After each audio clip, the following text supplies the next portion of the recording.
So I was right, and I didn't take a guess. I just went to what the map told me, and this is the other side of my campsite. Got an okay place to park the kayak on the other side, but I'm kind of looking for a better one. A lot of these have limestone shelves, and I'd rather do that than possibly swim ashore. Problem is, a lot of them just tip off like that. Now this looks promising. Let's see what we can grind.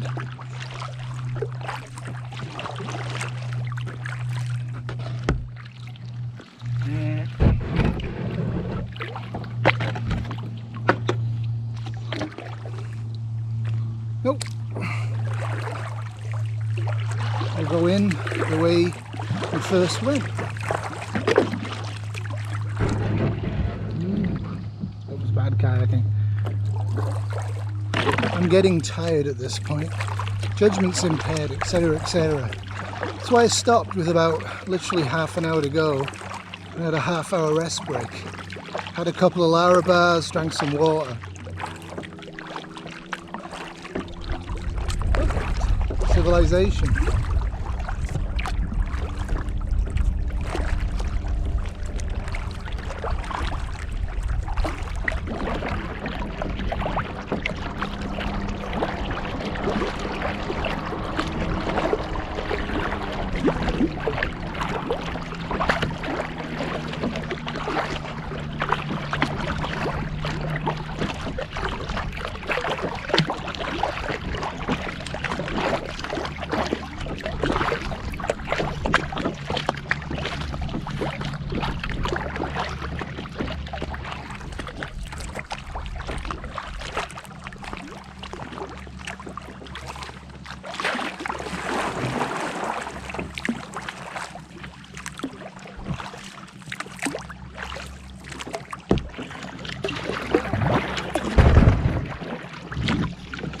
Nope, not happy with that.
Well,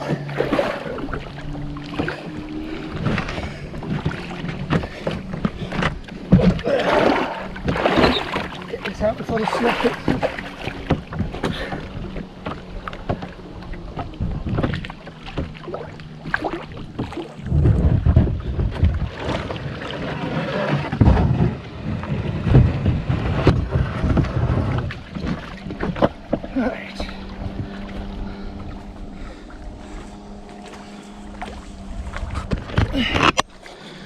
Sorry about the moron. If you enjoy seadooing, if you enjoy powerboating, I hope you have your private lake, because what you're doing is you're wrecking the shoreline, disturbing the animals and totally destroying privacy, and there's a significant number of injuries every year. But as long as Dickhead wanders off, this looks like to be a pretty good site. Let's go for a walk.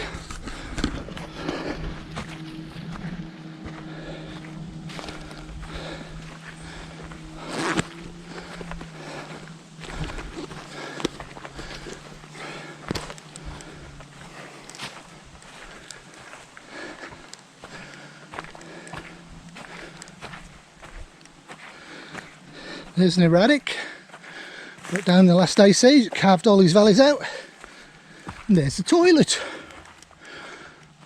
Always a highlight, a toilet.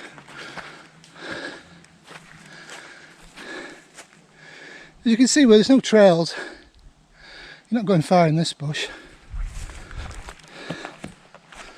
Alright, stop dolly-gallying.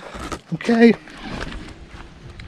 time for me to find my campsite, put the tent up as fast as I can. It's definitely changing, you can feel it. I don't think it'll be long.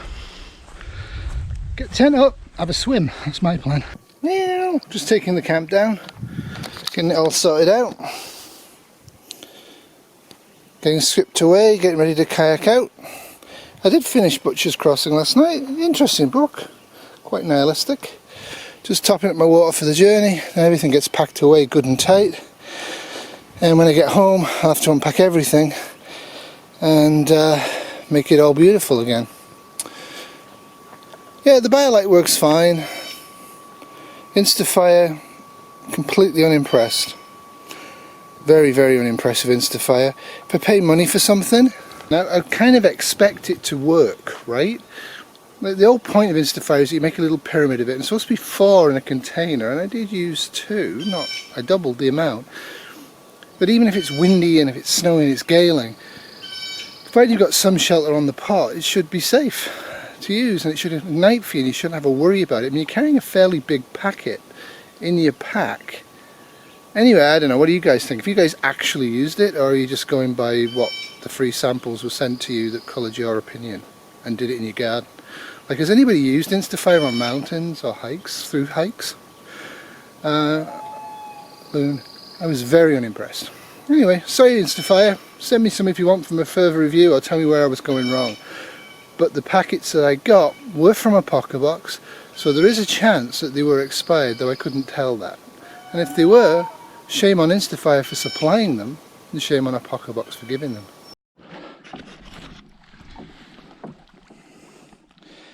And there's my sitting rock. This is my campsite. Kind of an overcast day, very humid. It's not supposed to rain. I think we had enough of that yesterday.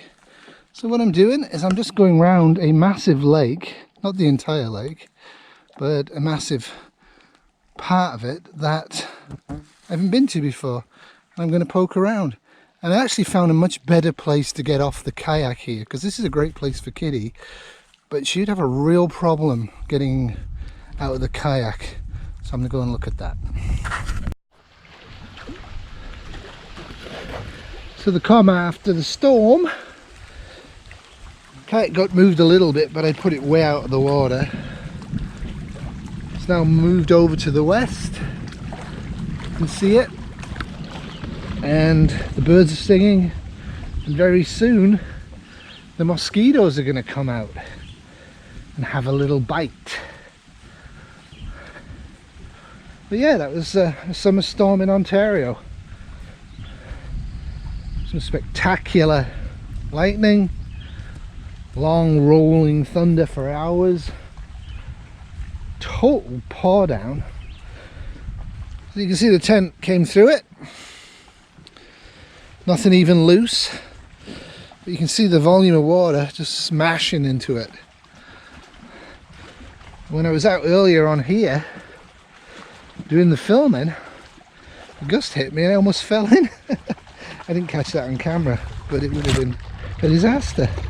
But yeah, that's how much water is in the crevice. Still rain, but a bit of blue sky coming. Still some rain. I survived for now. Alright, well that's going to be me for my trip. I will spare you the details of the rest of it. Remember, in SHTF, tomorrow will always be worse than today unless you prepare. I've spent 4 days trying to get ready, and it's going to be very, very hard in SHTF. Toodles.